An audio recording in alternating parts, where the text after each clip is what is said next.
Amigos, muy buenas tardes. Los saluda Víctor López García en Diálogo y Debate en un canal inteligente, UCI. Vamos a comenzar comentando los titulares de importantes diarios del país que dan cuenta de la coyuntura política nacional. ¿Qué dice Exitosa? Se declara loco. Toledo alega sufrir de problemas mentales para que le den libertad en Estados Unidos. Juez norteamericano decide este miércoles 5 si le concede pedido. La Molina no va a pagar nada por retiro de garitas. Alcalde Álvaro Paz de la Barra le responde al ANSAC. Nadie puede ponerse al margen del diálogo. Vizcarra hoy inicia reunión con 8 partidos. Expreso. Se viene un conflicto social. Si las AFP no mejoran rentabilidad de los aportantes, se avecina una revuelta de los afectados. Interesante y grave. La República. Vizcarra inicia diálogo con 8 nuevas bancadas. Solo UPP, vinculado al etnocacerismo, no da fecha de reunión. Amigas y amigos, con estos titulares comenzamos hoy lunes Diálogo y Debate. Me acompaña en la mesa de conducción Manuel Escorza, que es abogado y psicoanalista. ¿Cómo estamos, Manuel? ¿Qué tal? Muy buen día, Víctor. Gracias por tu amable invitación. ¿Qué te parecen los titulares? ¿Qué opiniones te genera, por ejemplo, que Toledo se declare loco para poder salir de la cárcel, ¿no? Yo creo que Alejandro Toledo está utilizando una estrategia que quizá le pudiera dar resultado en un país subdesarrollado, pero de ninguna manera en Estados Unidos. O sea, los gringos no van a atracar, ¿no es cierto? O sea, que lo absuelvan porque da pena, eso es un absurdo. Menos aún después de las declaraciones de Joseph Maina. Ahora, respecto a que si está loco o no, sin duda no lo está. Lo tiene psicoanalista, además de abogado, ¿no? Podría haber un deterioro mental, pero no porque Toledo esté en la cárcel. Ahí lo que puede haber es depresión, angustia, una gran intolerancia a su propia frustración, sino un deterioro mental que viene desde antes, si es que se comprueba. Porque yo sí creo que si se analizan las declaraciones políticas de Alejandro Toledo en el tiempo, en los últimos 4 o 5 años, hay cierta distancia a la realidad, ¿no? Y poca coherencia. O sea, muy fantasioso, ¿no? Desde el momento, por ejemplo, desde el momento que va al Congreso y dice con una falsa seguridad que el dinero de su suegra y sale tirando rosas al público, ¿no?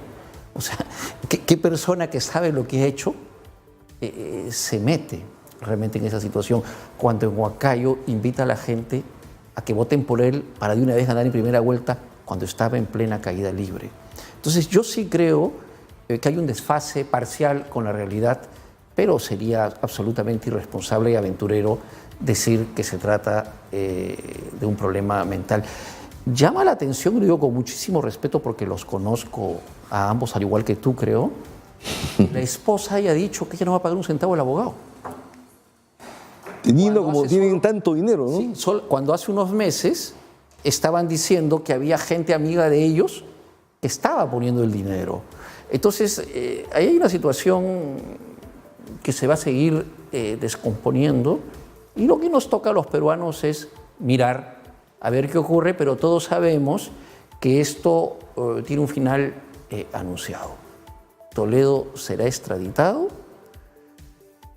Y la verdad es que será una paradoja impresionante, porque el hombre que lavaba la bandera frente a Palacio de Gobierno, enarbolando la bandera, valga la redundancia, contra la corrupción, ahora irá a una cárcel al lado de Fujimori.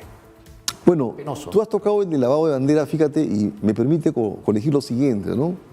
¿Cómo pasa piola alguna gente, sobre todo de la izquierda, que se reclama como izquierda, o los caviares, que han sido socios políticos de Toledo, que llegaron al poder con y por Toledo? Y sin embargo, ninguno de ellos ha recibido ninguna sanción de parte de la opinión pública del país. Lo que pasa es que yo tengo la impresión, Víctor, que en el Perú, para algunas personas trabajar en el gobierno o hacer política implica coluirse con cierto tipo de complicidad. Es patético, por ejemplo, que un hombre serio que tiene un alto puesto en el Congreso de la República como funcionario haya salido en televisión a decir que Guzmán salió corriendo porque buscaba un extinguidor. Entonces, es absurdo, porque además el edificio tenía extinguidores. Pero a lo que yo voy es cómo la gente se presta a mentir para coludirse con lo que la sociedad justamente no quiere y no desea.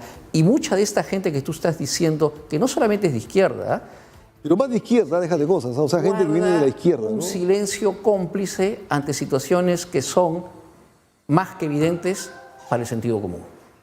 Más que evidentes en el mal sentido de la palabra. Tú has mencionado por lo menos uno de los grandes temas que le endilgan a Toledo, aparte de ser un tremendo corrupto, que es el tema Toledo mentiroso. Toledo toda la vida ha mentido, siempre ha sido mentiroso. El tema que tú mencionaste solamente de la suegra es un caso patético, ¿no? O sea, inventar que la suegra recepcionaba dinero por concepto de haber sido afectada durante la época de los nazis, ¿verdad? Que recibía una pensión. Bueno, Eso es un disparate. Al final se comprobó que los que recibían pensión recibían una cantidad tal que no permitía que sea millonario. No, pues. pues, Y ella no recibía nada, además. además ¿entiendes? una pensión se gradoriza en meses y los meses te llegan máximo a 2.000 euros, 2.500 euros. Exagerando, ¿no? Y punto. En el Perú en política se miente por acción y por omisión.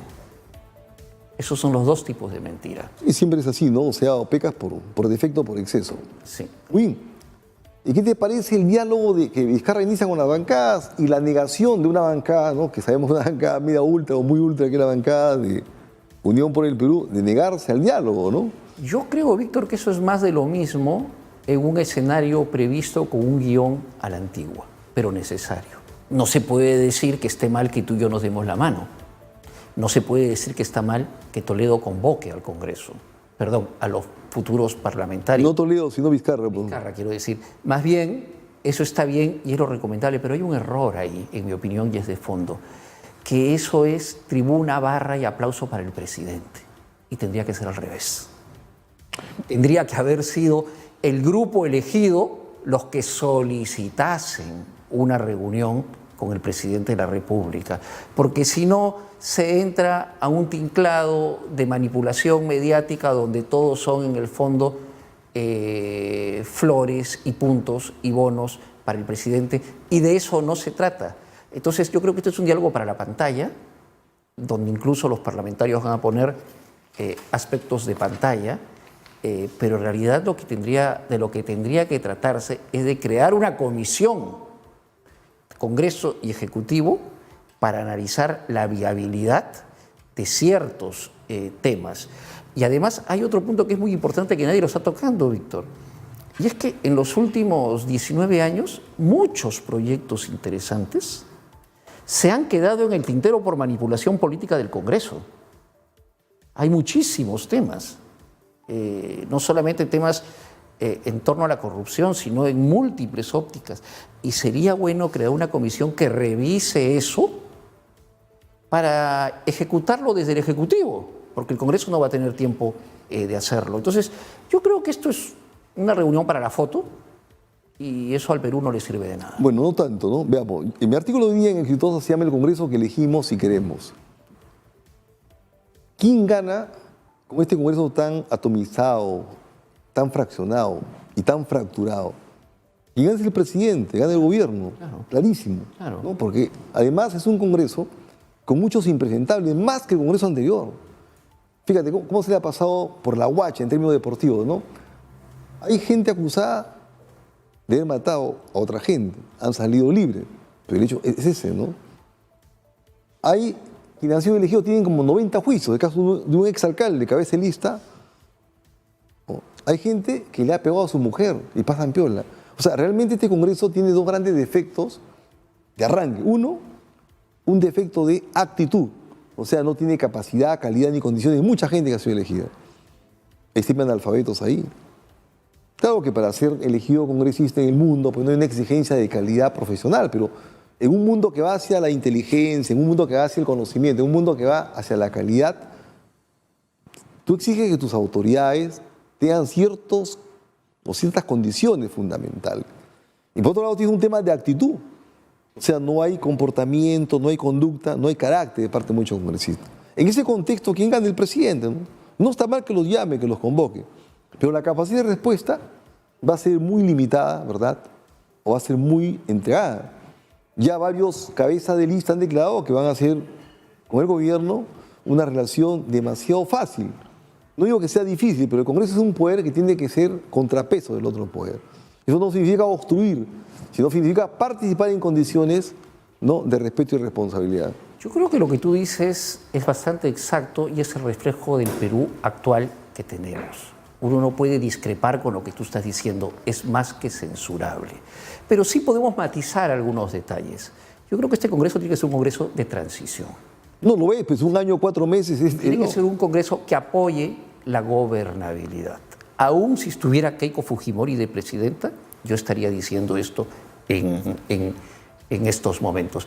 Y tiene que ser un Congreso que, más allá de estas cosas patéticas que tú estás comentando y que son realmente inaceptables, tenga una actitud distinta al Congreso anterior. Porque lo que el país está buscando, quiere y por eso se ha votado, es por una actitud diferente. Todo el resto, imagínate, yo vengo de un partido que ha tenido 45 excluidos. O sea, 45 excluidos es mermar toda su capacidad para hacer campaña, ¿no? Es producto del apresuramiento, porque había muy poco tiempo para hacer bien las cosas, y eso impidió, al margen de los excluidos, poder filtrar al psicópata, al delincuente, al hombre que le pega, al violador, al ratero, al que tenía juicios, y etcétera. Pero ese sistema actual que tenemos, Víctor, es parte del país que tenemos y que ojalá se pueda cambiar. Lo cual por eso digo, el Congreso que tenemos es el Congreso que hemos elegido. O sea, el Congreso expresa lo que es el Perú. Ha habido, por ejemplo, ha habido gente que ha votado irresponsablemente por el pescadito, por ejemplo. Porque no les ha importado nada. ¿Qué gana el pescadito? ¿Cómo te explicas tú que el pescadito, que es 1% de la población total, somos 30 millones de peruanos, y del FREPAC, o sea, de la iglesia del FREPAC, de la iglesia israelita, son 300.000 peruanos? Sin embargo, han sacado votos multiplicados por 5. ¿No? Entonces, eso explica que hay gente que no es de su comunidad que ha votado por ellos, no porque tengan identidades ideológicas, políticas, diplomáticas, no, sino lo ha hecho porque, bueno, pues... Víctor, permíteme complementar lo que tú dices. Mi padre alguna vez fue candidato del FOSEP. Sí, yo lo sé, claro. Sorpresa, y sacaron 11%. Más que cualquier partido en estas elecciones. Fue para la constituyente. Sí. Ese voto siempre estuvo ahí, que es un voto de descontento, de búsqueda alternativa, de reclamo, pero es también un voto místico, por decirlo de alguna manera. Es un voto diferente. Parte de ese voto se fue con los evangelistas al voto de Fujimori. Parte de ese voto, ya como respuesta a la dictadura, se fue con quien estábamos hablando hace un rato, con Alejandro Toledo. Y yo creo que hay un problema de lectura. Ese voto va a seguir existiendo. Lo que pasa es que tiene la característica de ir migrando en su búsqueda. Y no hay que despreciarlo. Lo que hay que hacer es sentarse a conversar. Y si ellos son intolerantes, seguir abriendo el diálogo. Porque ahí hay un grupo de gente que busca ser atendida y ser escuchada, posiblemente con un lenguaje distinto. Y el FREPAC, además, que desde luego yo no tengo nada que ver con ese partido, está sirviendo de válvula de escape al voto humanista. Porque si el FREPAC no hubiese postulado, de repente Autauro hubiese sacado 50% más de lo que sacó. Entonces, hay que saber bien también por dónde vienen las válvulas de escape, y yo creo desde esta perspectiva, que es bastante particular, no te pido que coincidas, que una de las mejores cosas que le ha pasado a este país en términos de gobernabilidad futura es el voto de Autauro y el voto del FREPAC, porque nos permite prever las cosas para el 2021. Lo terrible hubiese sido que saquen esta votación en el 2021.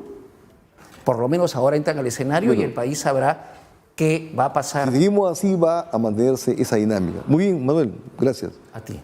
En unos instantes regresamos en una entrevista con el líder del partido Perú Nación, Francisco Díaz Canseco. Regresamos.